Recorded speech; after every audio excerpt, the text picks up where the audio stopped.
everyone, I'm Rachel Bateman. Today I'd been planning to dive into my new series about screenwriting for novelists, but then I saw that Hayley at Foggy Fiction posted a new video called The 9 Questions I'd Like to Ask an Author.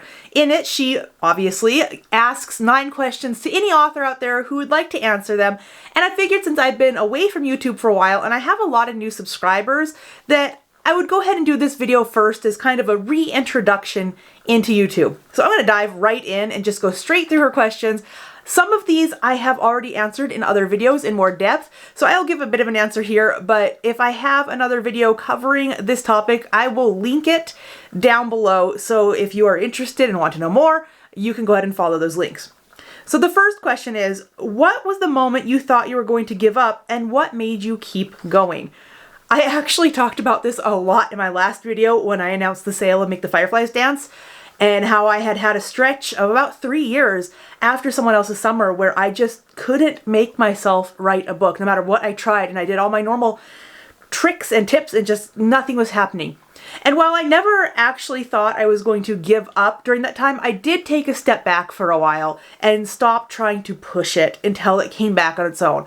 But since I started writing seriously, I don't think I've actually had a moment where I'm like, you know what, I'm going to give up. I'm not going to do this anymore. There was absolutely that moment where I worried that I wouldn't be able to do it anymore, but I've not really had a I think I might quit moment. So there wasn't really anything specific that kept me going other than the fact that I really love writing and I love telling stories and I love sharing stories.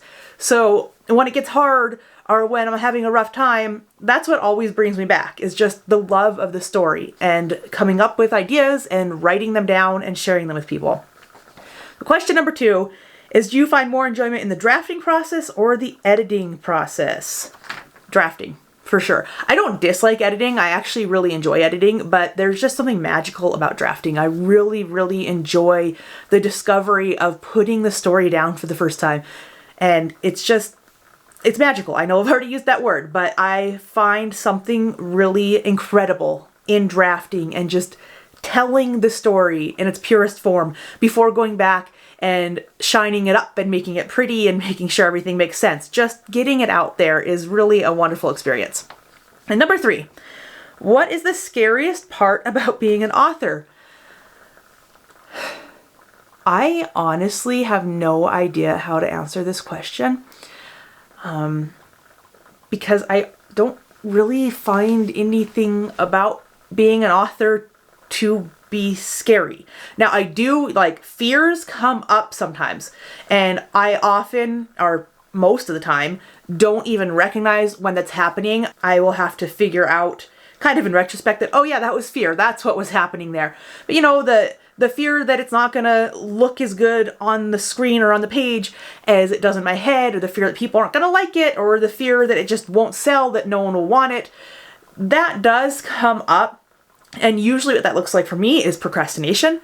When I find myself going down endless rabbit holes of research to procrastinate, usually that means there's a fear in the background that I'm not going to be able to do this story justice, or things aren't going to go right. Now, sometimes it just means that I really, really, truly love to research, and so it's easy to get caught in those rabbit holes.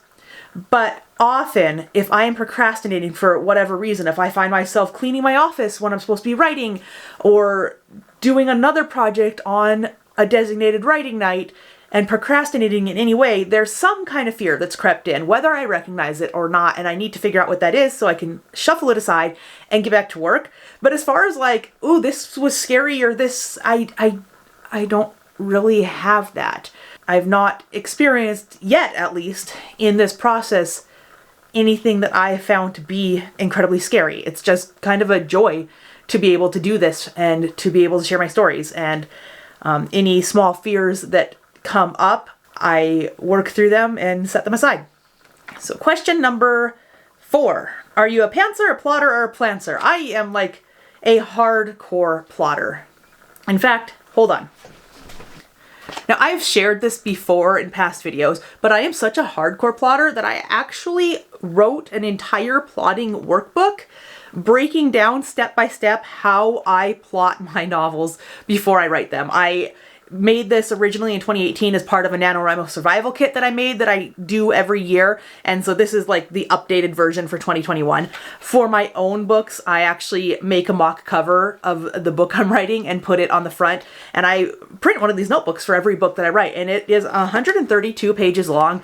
I mean, that does include a lot of like blank space that I leave to work things out on the backs of pages. It is super, super detailed, breaking it completely down how I write my books. And I've pulled from a few different plotting methods, mostly screenwriting methods, because I seem to prefer that to most novel writing advice I see. So I've pulled from the Save the Cat beat sheet and the nutshell technique and story circles, and have kind of put them in an order that makes sense for me and works best for me, and just lay it out that way. So I super plot. Like, I will plot a book for months before I start writing it and have very, very detailed outlines. But I do find that even being such an intense plotter, I feel like anyone who is a plotter is really a plantser, because being such an intense plotter like that, I still discover a lot when I am in the drafting phase. There's a lot that comes up that no matter how much I've planned ahead, I just didn't anticipate or didn't think of until I was actually in the book writing it. So I am definitely a plotter, but also a bit of a discovery writer, which most people seem to think that those are two different things, but it doesn't have to be two different things. You can be a discovery writer who plots. It happens.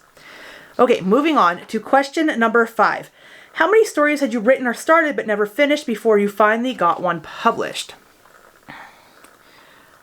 1. I have 1 that was in the works that I didn't, no, 2 that was in the works that I didn't finish before I wrote the first draft of 99 Days of Lainey McGuire. And that one I had to rewrite a couple times before I, figured out how to properly plot and pace a book. But that one was published. So I have 2 that I liked the stories, but as I got working on them, they just weren't really me. Like, I like the story, and maybe someday I would go back and write it, but it's just, they didn't feel like me. So there were 2 stories that I started and did not finish in order to find my stride in what kind of stories I actually wanted to be telling. And my first finished book was 99 Days of Lainey McGuire, which was published. Question 6 is, why did you choose traditional publishing, self-publishing, or going hybrid, whichever applies to you? I am a hybrid author, and I just chose that as I went along through my publishing process. When I published 99 Days of Lainey McGuire, I self-published it. I knew as I started writing it that that's what I would do with that book. I never queried, never submitted to publishers. I knew from the start it would be self-published. Even though it's in a genre that actually typically does better in traditional publishing, I just felt strongly that self-publishing was the route for that book, and that's what I did. And there you go. A few years later, when I had Someone Else's Summer ready, I knew from the start that I probably would query Someone Else's Summer and see how it went, knowing that if I did not pick up an agent with that book, that I always could self-publish if I felt it was right to do that, because I had done it before and I knew the process. Thankfully, I got an agent and published it traditionally, which was my goal with that book, and have gone that way since. Make the Fireflies Dance is also traditionally published. I will likely focus primarily on my traditionally published books from here on out. I actually liked the self-publishing process. There was a lot of fun I had with it, but really it comes down to time. I really want to focus on writing, and when you are self-publishing, like, it's everything. You're a project manager. And while I actually really enjoyed finding a cover artist, and I did a lot of the design of 99 Days of Lainey McGuire myself, and just had hired someone to do the bits of Photoshop that I was unable to do on my own. I did my own formatting, I traded edits with someone, but I had to organize all that, and I had to organize my own publicity, my own promotion, everything. It was actually really, really fun, but it took a lot of time and energy. In traditional publishing, I have a team at my publisher who does that stuff. They do the edits, they line up the cover designer, they line up publicity and promotion, and that does not mean I don't have to do any promotion on my own, because I do have to do things, but I have a team behind me and they do a lot. They also do a lot of behind the scenes things and distribution things that I didn't have access to as a self-published author that really, really have helped my book and will help my future books. So for me, it really just comes down to having that team behind me and having it be a team that I don't have to coordinate and I don't have to be the project manager for. And that opens up so much more time for me to focus on writing and telling the stories instead of focus on running this whole business and managing all these moving parts to make the book ready to go. Oh, and there's a bonus question here, like a 6.5. And it's, if you have already published, how's that decision working for you? Well, I basically just went through it. It's working really well. I enjoyed my time self-publishing and I am not opposed to doing it again, but I am really enjoying the traditional publishing path. I love my agent. My editor is wonderful, and I will pursue this path and keep going along it until something changes. Honestly, I just really like where I'm at. Number 7, what do you wish you had done differently? I don't know. I mean, I wish I didn't have that 3-year period after someone else's summer where I just couldn't get a book written. I wish I was able to get books out more quickly during that time, but at the same time, I'm happy with where I'm at and with where my career has gone. So I don't know that I would actually change things. Every once in a while, I think, had I gone traditional with 99 Days of Lady McGuire, how would that have gone? But I don't actually wish I had done that. I just wonder what if sometimes. And I think that's what it mostly is for me, is sometimes I wonder, what if this had happened? What if I had another book come out after someone else's summer faster? What if? But I don't wish I had actually done it different because I like where I ended up. That's a super non-answer, but it's the best I have. And finally, numbers 8 and 9 are actually lumped together in the same question, is what's your biggest piece of advice and what advice do you think needs to be given more often? They're actually the same.